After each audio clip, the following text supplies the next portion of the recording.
Today, Spider-Man is a household name with a library of live-action films and even a handful of team-up appearances within Marvel's MCU. But in the early 2000s, fans of Peter Parker and his epic heroics were limited to comic books and the few popular cartoons following the webhead and his gallery of exciting villains. That of course would all change in 2002 when Hollywood would release its long-in-development live-action Spider-Man film and introduce audiences to a universe that is still in the Marvel canon today.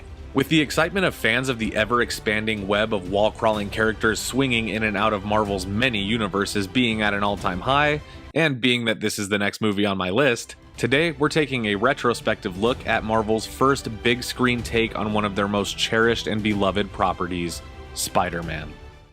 By the year 2002, comic book films were finally starting to get big-budget, full-length features, and with the commercial success of films like Blade and X-Men, studios could see that audiences were proven to show up with their wallets at the ready for live-action creations of these brightly colored comic book heroes. Of course, with the film rights to Spider-Man being fully acquired by Sony, executives at the studio were eager to begin working on a live-action version of the friendly neighborhood Spider-Man. But how does this movie hold up against today's incredible filmmaking standards? Find out in today's episode of Marvel Revisited.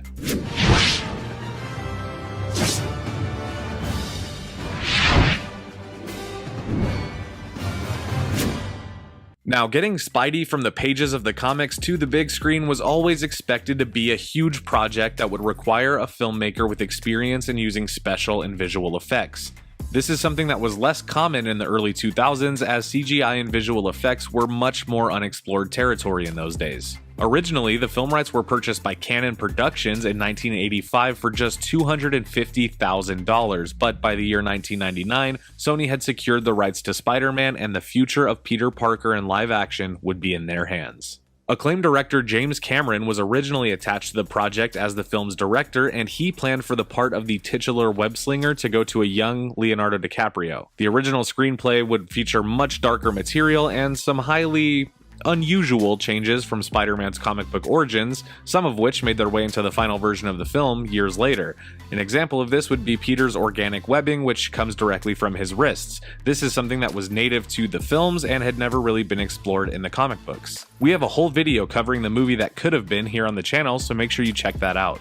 Sony also considered the likes of Roland Emmerich, Tony Scott, Chris Columbus, Tim Burton, David Fincher, and even M. Night Shyamalan as directors for this massive undertaking, but they all ultimately fell through for various reasons. However, Sony executive Amy Pascal says that her first choice for director was always the fan-favorite cult horror filmmaker, Sam Raimi. Raimi was hired in the year 2000 for a summer 2001 release schedule. Definitely a tight squeeze for such a big project, but Raimi accepted the challenge, stating that he was a huge fan of the comic books and characters. The original screenplay for the film, developed by James Cameron, had been used as the basis for the film's new screenplay written by David Coep and would hold some of the DNA of the original script. With a fresh new treatment and a team of excited and capable filmmakers, it was time to cast the first Spider-Man that we would see in live-action cinema.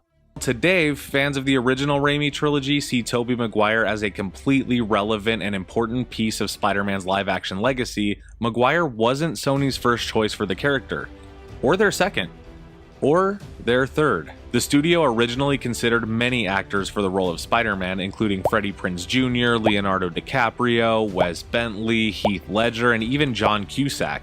James Franco even screen tested for the lead role, but was ultimately hired to star as Peter's best friend, Harry Osborn. After Raimi saw the film The Cider House Rules, Tobey Maguire quickly shot up the list of candidates and became Raimi's #1 contender for the titular role. Maguire was hired to play Peter Parker in July of the year 2000 after doing a screen test to show that he could indeed handle the intense fight choreography and physicality involved with the role. John Malkovich and Nicolas Cage were both considered for the role of Norman Osborn, aka the Green Goblin, before the casting department was ultimately sold on the stunning and goblin-like performance of Willem Dafoe. The role of Peter's love interest, Mary Jane, was sought after by big-name talent like Kate Bosworth, Elizabeth Banks, and Kate Hudson. The role was given to Kirsten Dunst, and she stated that the casting of Maguire gave her the feeling that this superhero blockbuster would have more of an indie film feel to it. Of course, we also see the beloved and recurring J.K. Simmons playing J. Jonah Jameson, and man did he ever chew some scenery in these movies. The film follows the origin story of Peter Parker and sets us in his hometown of Queens, New York, where a 17-year-old Peter lives with his Aunt May, played by Rosemary Harris, and his Uncle Ben, played by Cliff Robertson. The story introduces us to Peter by showing us a morning in his life. He's chasing down the bus, late to school, only to be completely shined by his classmates once he gets on the bus. Peter is shown to be awkward, unpopular, and generally unlucky, but hopeful. It's here where we're introduced to Peter's friend Harry and his father/future Green Goblin. Harry is more popular than Peter and definitely seems to be more confident, which is a nice contrast to Peter's more shy personality, but we also get some subtle hints that Norman is kind of ashamed of Harry and more impressed with Peter. All of these things will develop and eventually pay off within the trilogy. While on a field trip, we get to see more of Peter's dynamic with Harry, as well as a growing mutual romantic interest in Mary Jane. This is where we see the iconic spider bite, and it looks like it is pulled directly from the comic books.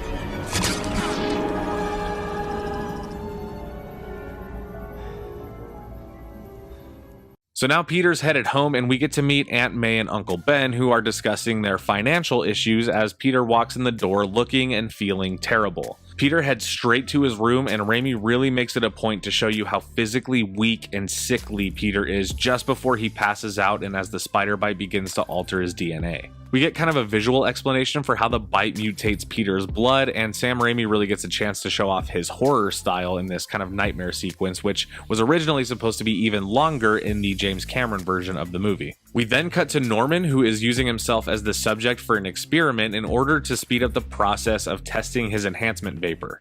This causes some unforeseen side effects, and Norman Osborn is transformed into a murderous maniac who kills his lab technician. Like, for no reason.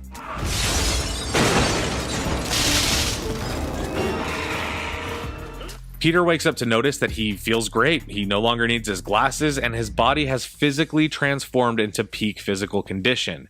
I'm fine. We follow Peter to school, where he goes through the day trying to figure out what these strange new changes are. I love the scene in the cafeteria where Peter saves MJ from slipping and catches her food.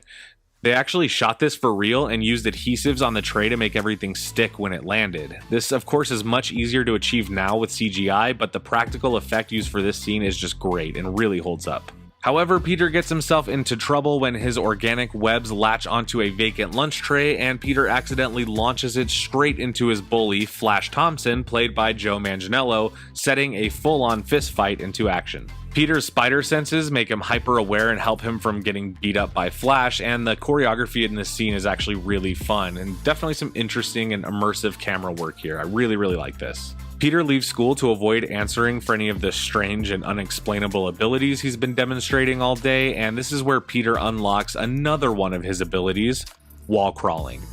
I really enjoy this close-up macro shot of the little hairs on his fingertips growing. It looks awesome and again gives a really efficient explanation for what's happening. Then we get a montage of Peter discovering the rest of his powers, which is really the first big use of CGI in this movie. The wall crawling and building jumping scene is extremely fun to follow, but some of the CGI looks a bit strange in the broad daylight of this scene. Sam Raimi did do a great job using CGI sparingly and only in clever lighting and focal points that hide the details, but some of it simply just doesn't hold up. Peter gets home late and finally gets a moment with MJ where he's not in Harry's shadow, but then the moment gets cut short when Flash shows up in a fancy new car to pick up MJ. Peter decides that in order to get the girl of his dreams, he's going to need a cool car. And in order to get a new car, he's going to need to raise money. So in order to raise money, Peter signs up for an amateur wrestling match facing off against 90s icon Macho Man Randy Savage as the character Bonesaw. Just before Peter enters the match, he is being dropped off by Uncle Ben, and this is where we get the iconic "with great power comes great responsibility" scene. This scene has been recreated for all three of our live-action Spider-Man, however, this was the first time we saw it, and it is arguably still the most powerful. With great power comes great responsibility. When Peter enters the match, he's introduced as the Amazing Spider-Man by Bruce Campbell, who is the star of Raimi's popular Evil Dead series. This was an Easter egg to the Amazing Spider-Man comic book title, which remains one of Marvel's most popular comic book franchises. Peter does win the match, but is ultimately cheated out of his pay by the fight promoter. I need that money. I missed the part where that's my problem. It's okay though, because the promoter is robbed right after that, and Peter willingly lets the robber go as payback for not getting paid. I missed the part where that's my problem. Unfortunately, the guy that Peter let go turned out to be the same guy that shoots and kills Peter's Uncle Ben. Peter doesn't know this at the time, but he realizes it when he catches the guy and accidentally lets him fall to his death. Peter is distressed and feels guilty about what happened, but he knows that he can't tell anyone. This stuff is fairly accurate to the source material, and it really shines as an emotional point in the film. So now Peter's graduating and still feeling the guilt of Uncle Ben's death. We find out that Harry and Peter are getting an apartment in the city together, and we have a nice moment between Peter and Aunt May where they can kind of grieve Uncle Ben together. This movie does a great job at evoking those deep emotions in you when you rewatch it. I feel the acting was just superb, especially coming from Rosemary Harris and Cliff Robertson for some of these more dramatic scenes. Peter sees this newfound power as his responsibility to stop people like this robber from hurting New York's innocent citizens like his Uncle Ben. We see a triumphant swinging montage and get our first glimpse of the iconic Tobey Maguire Spider-Man suit in all of its glory. According to the filmmakers, new filming technology was used in order to swing at high speeds through the air for tracking shots and to give audiences Spider-Man's point of view for some of the swinging sequences. This definitely would go on to inspire the movie swinging we see in future Spider-Man movies. So now Spider-Man is becoming more famous around the city and in the public, and even gaining the interest of the Daily Bugle and J. Jonah Jameson, played by J.K. Simmons. These weirdos all gotta have a name now. While Spidey is getting more popular, Peter is struggling in his personal life as he finds himself looking for a job. This turns out to be perfect timing, as the Daily Bugle is hiring photographers to take pictures of Spider-Man, something that Peter would be especially good at. Peter sells some photos of Spider-Man to Jameson, and he's on his way to getting hired full-time, or at least that's the goal. But then we check in with Norman, who is getting cast out of his company Oscorp. The board had unanimously voted him out, and it was not mutual, and Norman did not take it well. You know how much I sacrificed? So now Norman is hitting an all-time low, while Peter's life seems to be improving as both himself and Spider-Man. While attending a parade in the city, Harry and MJ are discovered as a couple by Peter, and the moment is immediately interrupted by the first full appearance of the Green Goblin, who flies in on his glider to pumpkin bomb the parade. This springs Spider-Man into action, and he shows up to temporarily fend off the Goblin and save the day. He gets to rescue MJ, and they get their first moment to kind of flirt and plant the seed of romance between Spider-Man and Mary Jane. In one of these close-up shots, Spider-Man is swinging through the air with Mary Jane, and they actually just had Kirsten Dunst swinging from a wire and holding onto a dummy in a Spider-Man suit. So that's actually not Tobey Maguire. It's not even a person. It's just a dummy.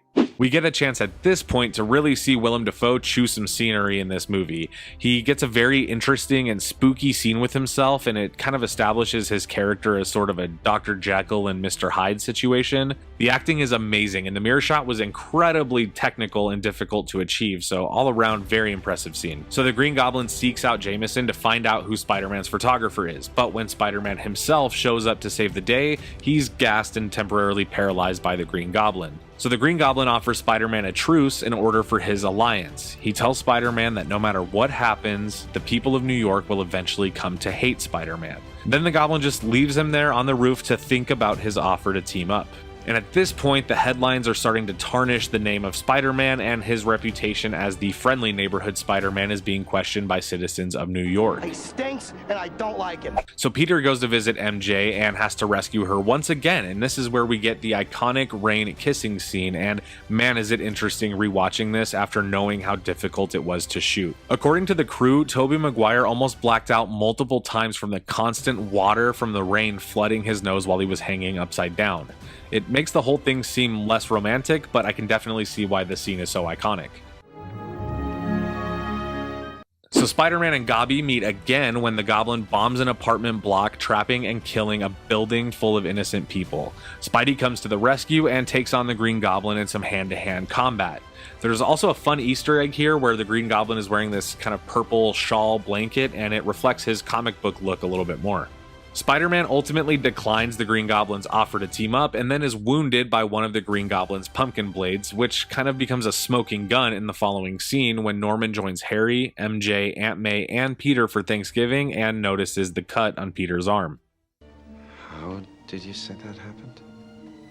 So with the new knowledge that the true identity of Norman's arch nemesis is his son's best friend, Norman plots to attack the people that Peter loves in order to destroy him. So Gabi bombs Aunt May's house and leaves her completely fear-stricken and in shock as a way to warn Peter of his intentions and also to distract him while the Green Goblin kidnaps MJ. And it is final battle sequence time.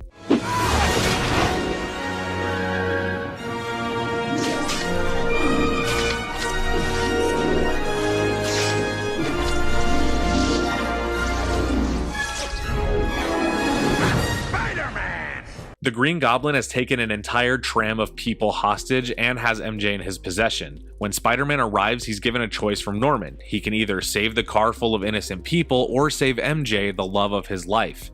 The point for Norman is to prove that in the end, doing what's right isn't always black and white.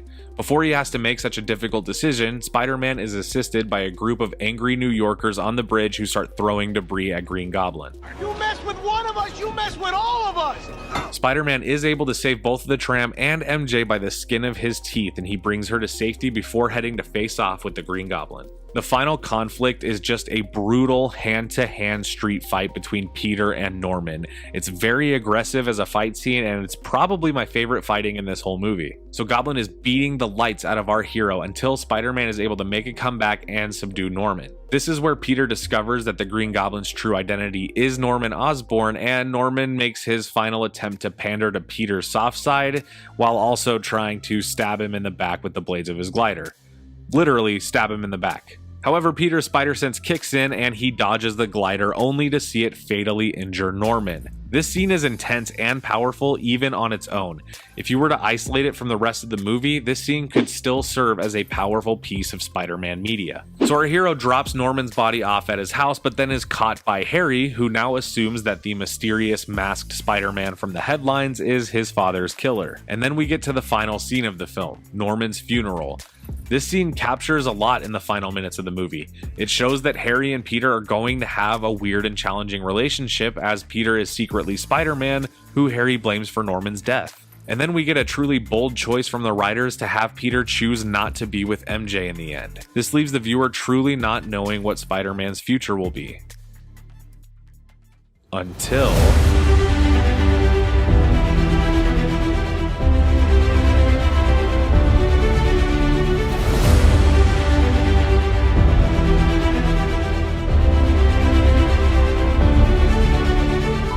Revisiting this movie, I think it's definitely something that represents the character of Spider-Man in a unique and iconic way. The visual effects are mostly great, but some of the CGI is on par with something like Blade 2, which had its own CGI issues as well. But I really do enjoy how balanced this movie is, and I have to say the performances from most of the actors is really good.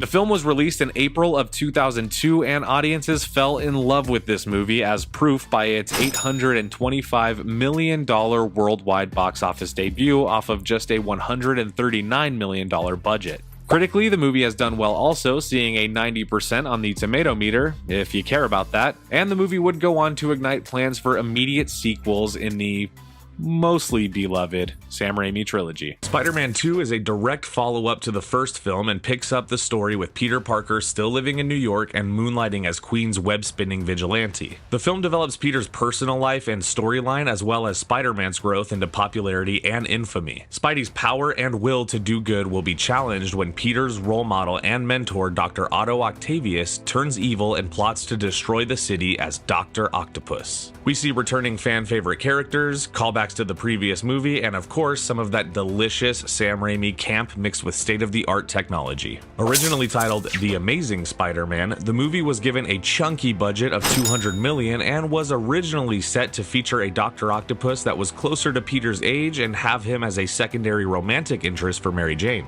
After the script underwent a rewrite from Sony hire Michael Chabon, we ended up with a more mature Doc Ock with more of an Uncle Ben style bond with Peter. Raimi stated that he wanted to focus this film on Peter's battle to manage getting what he wants in his personal life and also living up to the responsibility as Spider-Man. At its core, the film raises one question: can we have it both ways? And of course, this is classic Spider-Man. But do you know what you definitely can have both ways? JoBlo videos. Make sure you like and subscribe for the absolute best in movie content. Despite having a 3-film contract, Tobey Maguire almost didn't return for this movie after sustaining a back injury during the filming of the drama Seabiscuit and was replaced by lookalike actor Jake Gyllenhaal. There's been reports and rumors that this was mostly a ruse for Tobey to get more money for playing the now iconic character, and I don't know. But even if that was the case, it did get Tobey a raise with some help from a connection he had at Universal, and Gyllenhaal would have to wait well over a decade to get a chance to shine in a Spider-Man film when he portrayed Mysterio in the divisive Spider-Man Far From Home. We do also see the return of Kirsten Dunst as MJ, James Franco as Harry Osborn, and Rosemary Harris as Aunt May, who is yet again a standout performance in this movie. The villain casting for this movie was critical, as the first film gave us the iconic performance of Willem Dafoe as the Green Goblin, and that's a lot to live up to. Actors like Christopher Walken, Chris Cooper, and Ed Harris were considered for the role. Ultimately, the decision to hire Alfred Molina came from Raimi's fascination with his performance opposite Salma Hayek in Frida. This casting was bold, as Molina was unfamiliar with the character prior to the casting, but this performance was easily one of the best we've ever seen when it comes to comic book movie villains. Molina states that while he wasn't initially familiar with the character of Doc Ock in the comics, he found that the character did have a very cruel sense of humor, and he wanted to incorporate that into his performance. Has anybody lost a large roll of $20 bills in a rubber band? Because we found the rubber band. The movie opens with a title credit scene that doubles as a recap of the previous movie. We get visuals from the last movie that show us Spidey's origins, his friendship and romance with Harry and MJ, Uncle Ben, Gobby, the works. Of course, Peter is living that Peter Parker life and struggling to stay afloat. After deciding not to be with MJ in the last movie, he's still not in contact with her and is keeping his distance from Harry after the death of Norman. Aunt May is struggling to make ends meet and is at risk of losing her home after the tragic loss of Ben. Meanwhile, Peter's life as Spider-Man has also seen better days, as Peter is sporadically losing his powers at unpredictable times. However, life doesn't seem all bad for Peter, as he's found a mentor and friend in Dr. Otto Octavius, a charismatic scientist with a heart of gold whose work on fusion energy is being funded through Harry Osborn and Oscorp. Happy to pay the bills, Otto. Otto's life and career is seemingly the exact blueprint for what Peter wants out of his life: a meaningful job, a beautiful wife, and a clear sense of purpose with no duality. The movie reminds us of the message of the first one: with great power comes great responsibility.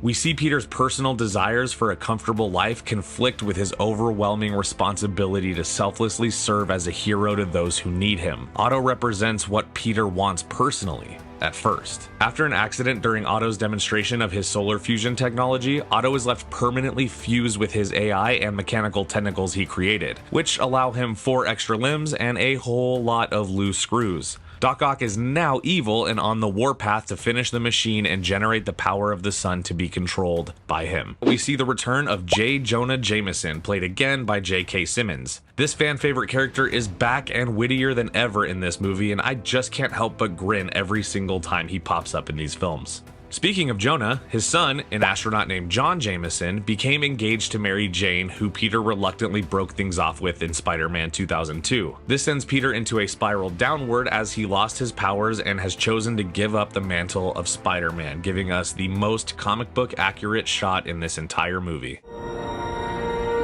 Sam Raimi gives us the hilarious "raindrops are falling on my head" sequence, which showcases Peter enjoying the spoils of being selfish. It's campy and cheesy and wonderful, and really breaks up the otherwise very emotional story. Now able to focus on life without the pressures of being Spider-Man, Peter is free from the great power that gave him such great responsibility. Peter obviously wastes no time trying to make things work with Mary Jane, and then we get the iconic cafe window scene.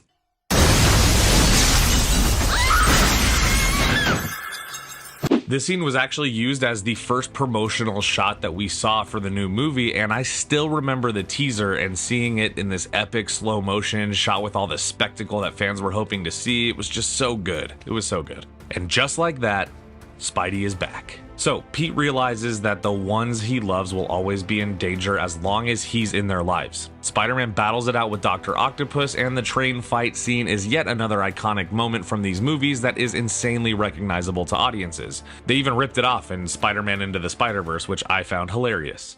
Spider-Man is now being challenged in every way possible, and that is what makes this rewatch so easy to get through. Alfred Molina's Doc Ock is a worthy adversary both physically and mentally. This villain is akin to Mr. Freeze in the classic episodes of Bruce Timm's Heart of Ice from the Batman animated series. It really gives us an empathy for this villain and kind of begs the question if they're even a villain at all. There's also a moment around this part of the movie that I really enjoyed despite never noticing it before. Just before Otto breaks into the bank and starts causing havoc, Peter's spider senses finally kick back in and he quickly kicks Aunt May's chair out of the path of destruction. It's so subtle, but this little embellished kick really adds a layer of panic and intensity to this scene, and believe it or not, I think it even adds some value to Tobey Maguire's overall performance. From here, it is the final act, and Spider-Man, now back to full power, seeks Harry's help to locate Doc Ock and save the city from falling victim to the artificial sun Doc Ock has generated. Harry doesn't want to help Peter at first, but MJ being in the mix of the chaos really sways him one way or the other. Now, the final battle of this movie is great. See, the movie gives us a lot of big action set pieces in the middle of the film, and that fulfills the audience's desire to watch our spandex Spider-Man kick some ass. But in the last fight of this movie, Spider-Man's strength, his agility, his speed, and his ability to crack jokes won't save him. His power, his gift, is meaningless. So at the last minute, before certain doom for an entire city, Spider-Man takes a backseat and Peter Parker steps up to save the day. Revealing his secret identity to Otto, Peter attempts to remind him of the man that he was before this creation. He helps Otto find empathy in the final minutes before he sees his life's work come to fruition. Otto sees the good in Peter and is able to overpower the AI controlling him for a split second with just enough time to drown himself and his work in the river, effectively saving the city. Mary Jane learns that Peter Parker is Spider-Man and accepts that the two can never be together. Again. We also get a teaser for Harry Osborn becoming the Goblin when he sees a vision of Norman and finds the Goblin lair where all of Norman and Green Goblin's equipment reside. And I know how much we all love where this one's headed. Look at little Goblin Jr.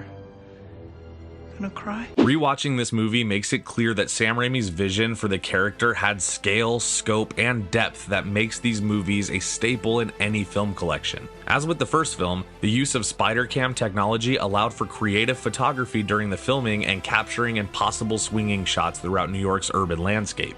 The use of practical effects to create the Doc Ock tentacles and realistic set pieces make this movie look current and modern despite being almost 20 years old. The visual effects are very tight and neatly done as well, minus a few rubbery CGI sequences found in some of the more impossible shots, of course. The movie's VFX supervisor, John Dykstra, stated that his goal was to have the very worst shot in this movie look as good as the very best shot in the last movie. Honestly, in terms of visual effects, he may have pulled it off. This movie looks good. The story is well written, the jokes are funny, the emotional moments are heavy, and the brilliant performances from the cast make the movie stand out among hundreds of comic book films. The movie did go on to win an award for Best Visual Effects at the 2004 Academy Awards, and that is quite an accomplishment, seeing as it's still pretty rare to see comic book movies break into the Academy, especially in the early 2000s. Fans seem to agree as well, as the movie opened up in theaters on June 30th, 2004 to a box office opening of $40 million on the first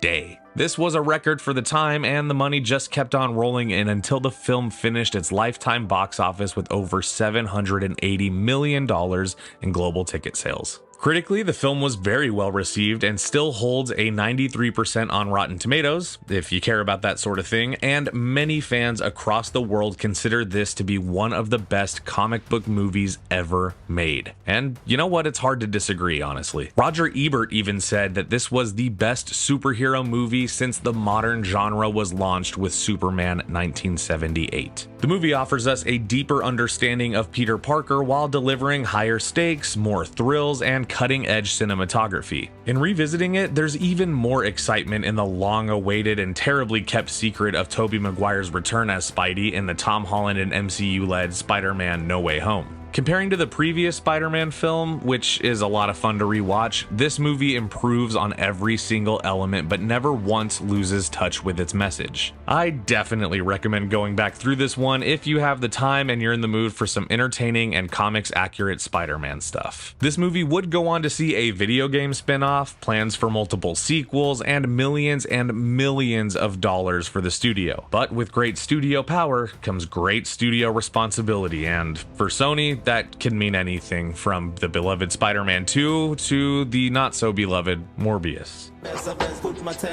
Spider-Man 3 continues the story of Peter Parker, played again by Tobey Maguire, as his personal life and career as the friendly neighborhood web-slinger are thriving. In fact, things in Peter's life have never been more comfortable. But of course, it isn't long before personal rivalries, past traumas, and old friends eventually seek to take down Spider-Man once and for all. The film opens with Peter and Mary Jane having a nice talk and filling us in on their lives. Mary Jane is making her debut on Broadway, and Peter is still splitting his time between being Spider-Man and selling pictures of himself to the Daily Bugle.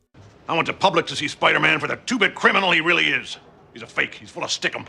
They introduced the symbiote pretty early in this movie, although I must say there is literally no explanation of this stuff other than a few lines from Dr. Connors about it being dangerous, which comes way later in the movie. It just crashes into the park one day and is automatically part of the story now.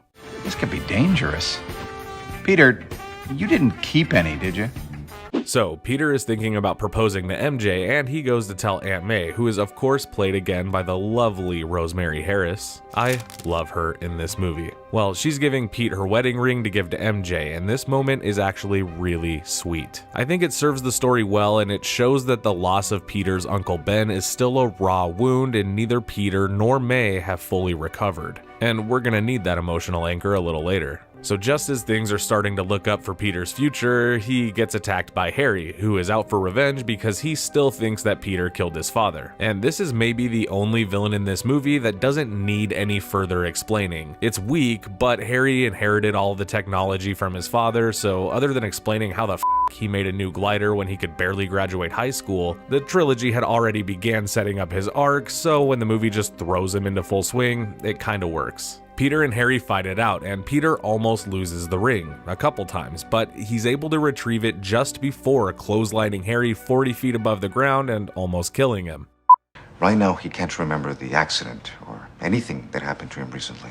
Okay, here's the problem I got with this movie. Harry hitting his head and getting some vague form of amnesia is such a blatant way to push Harry out of the way for most of this movie. The movie definitely suffers from some convenient storytelling in many instances, but this one is by far the most noticeable. So Harry splits his coconut and suddenly remembers most of his life except for his hate and connection to Spider-Man. He knows his father is dead, but can't remember how it happened. He remembers Peter and MJ, but he doesn't remember his own house or that his family is rich. This is proved by a scene where Harry and Peter are walking through Harry's house and Harry says this line. It's a pretty cool pat, huh? It's okay. Looks like I'm not hurting for money. No. So basically, Harry is now a non-issue because for some reason he thought his father's fully protective goblin helmet was way too retro.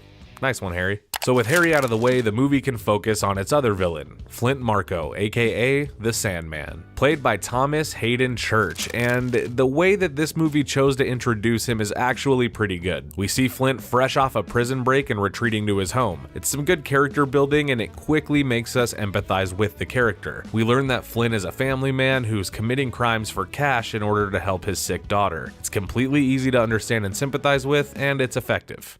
I'm not a bad person. Just had bad luck. But what I don't like is how they explain his powers. He just kind of easily stumbles into a strange scientific research center that's doing some vague and completely unexplained tests on, you guessed it, sand. Not only is it like the middle of the night, which is strange, but there's also clearly no security, which you'd think there would be considering the hazard of whatever it is they're working on. And once Flint falls into this giant sand hole, the scientists even notice that there's something in there, but then they just assume it's a bird without verifying. Then they fire up their giant light beam thing and it inexplicably bonds Flint's body to the sand, and boom, Sandman.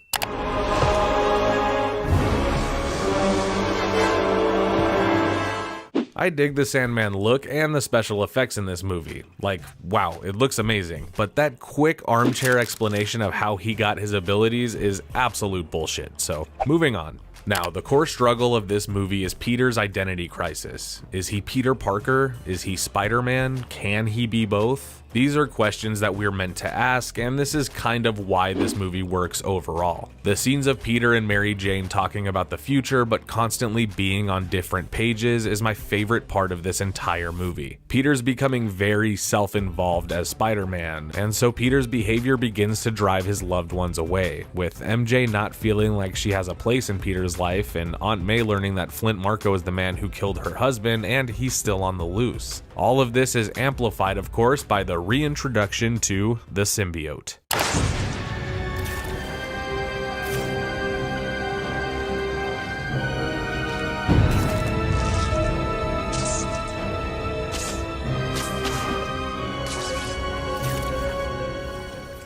Visually, best scene in the movie, period, end of story. This is something else. So the symbiote really just heightens all of Peter's pre-existing rage and ego. This of course is the beginning of the Bully Maguire, and I'll be damned if that isn't the most talked about movie meme in Marvel's entire catalog. I see this gif everywhere. I don't know, I guess I've become something of an icon. So I'm not gonna beat a dead spider, but this part of the movie is either lame or hilarious depending on who's watching it. Personally, other than this one shot,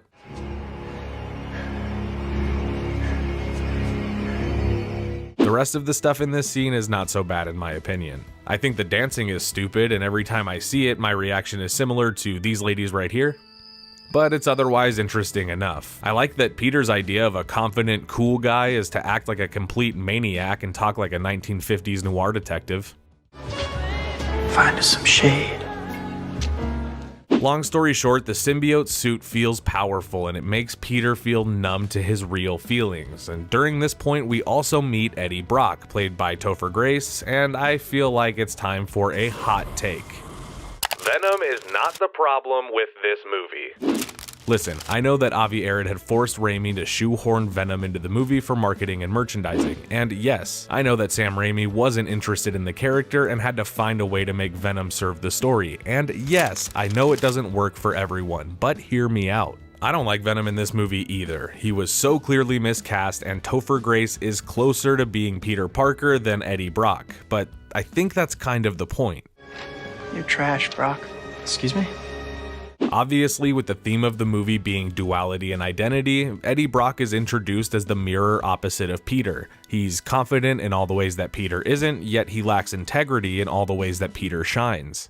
Oh, Parker, you are such a Boy Scout. When are you gonna give a guy a break?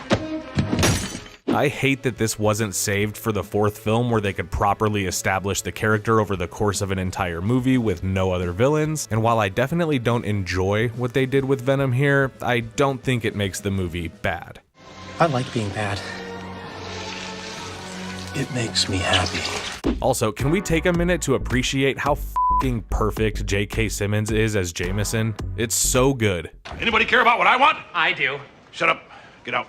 So, Peter has officially hit rock bottom. He almost kills Sandman out of revenge, he hurts MJ in more ways than one, and he lost himself to his rage. After a super comic book accurate scene where Peter shakes the Venom symbiote off and unknowingly gives it to Eddie, because Eddie just happened to be at the same church at the same time. You see what I mean when I talk about convenient storytelling here?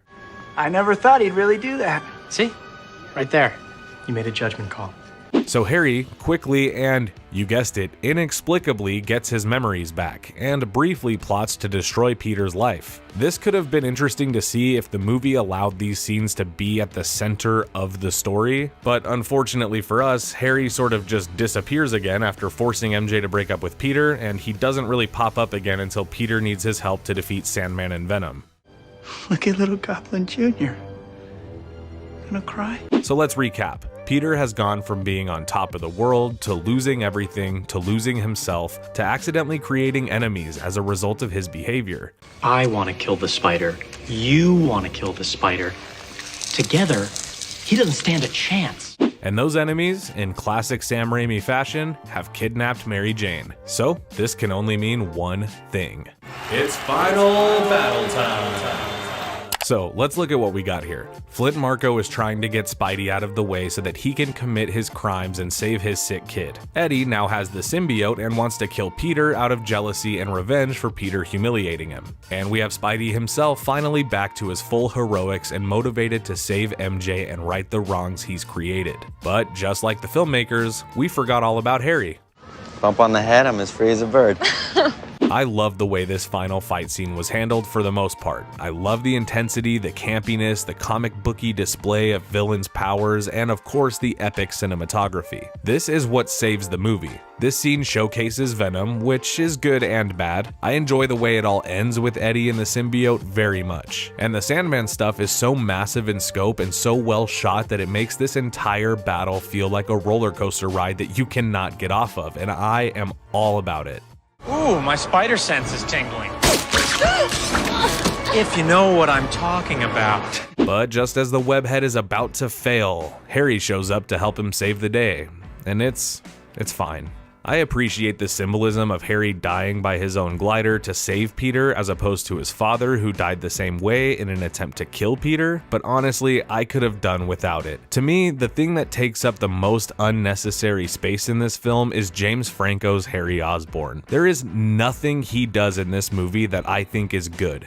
At all. He's evil in the beginning, then he gets rocked and forgets about it, then randomly remembers and goes dark again, only to show up and die at the last minute. However, it was cool to see them team up for at least one fight, so whatever. A couple minutes ago wouldn't have been so bad either. What are you gonna do? Peter recalls that the symbiote is sensitive to sound vibration, so he traps Venom and successfully separates Eddie from the symbiote. But before Spidey can destroy it with one of Harry's pumpkin bombs, Eddie jumps into the symbiote and blows up along with it. It's pretty sick. I really get into this part. And I do love the way that they button the Sandman. Instead of justice being served for the police, it was justice being served for Flint. The movie acknowledges that Flint is just as much a victim as anyone else, and his crimes are coming from a place of desperation, not greed or vanity or revenge. Peter is able to forgive Flint, and as such, forgive himself. But one thing really quick, it still doesn't work for me how they kind of just retcon what happened with Uncle Ben in the first movie to fit this in here. I don't know, something about it doesn't work. Oh, don't cry. But at the end of the day, this movie works for some people and doesn't work for others. I certainly think overall this movie isn't for me. But with that being said, there are things within this movie that make up some of the character's best movie moments. I'll give respect where it's due. Sam Raimi made the best movie he could make with the ridiculous demands from the studio and the producers. And I don't think it deserves to be shelved, but I'll stick to Spider-Man 2 when I'm in the mood for a friendly neighborhood adventure. You know what I mean? Now, this is a divisive movie, so I must know. What do you think about Spider-Man 3? Do you love it? Do you hate it? And do you think we'll see Tobey Maguire again in Secret Wars? Comment it all down below, and we will see you next time on Marvel Revisited. Go get him, Tiger.